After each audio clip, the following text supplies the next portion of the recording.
While the cost of living remains high, and with a backdrop of global uncertainty, increasing fuel duty next year would be the wrong choice for working people.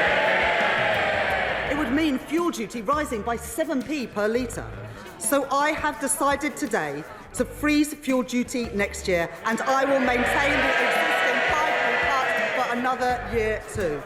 Rachel Reeves has revealed Labour's long-awaited autumn budget, and here's 7 key things that drivers need to know, from changes in road tax to a major fuel duty win.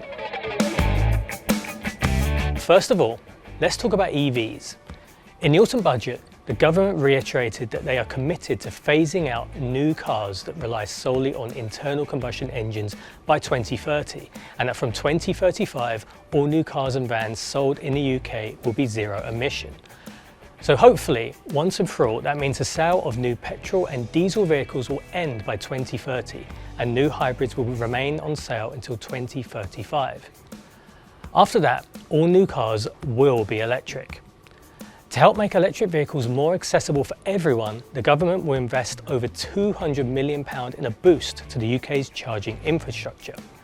What's more, a further £120 million will be allocated to support the purchase of new electric vans through a plug-in vehicle grant scheme. Perhaps the best news for drivers is that the fuel duty freeze has been extended until 2026. That means no nasty surprises at the pumps, a huge testament to the Sun's 14-year campaign, and a major relief for many as the cost of living remains high. However, there will be changes coming in April 2025 to the rate of road tax, vehicle excise duty, or VED. There's a strong focus on promoting low-emission vehicles with their first-year VED rate to stay low at £10. But for hybrid vehicles, it can vary between £110 and £130.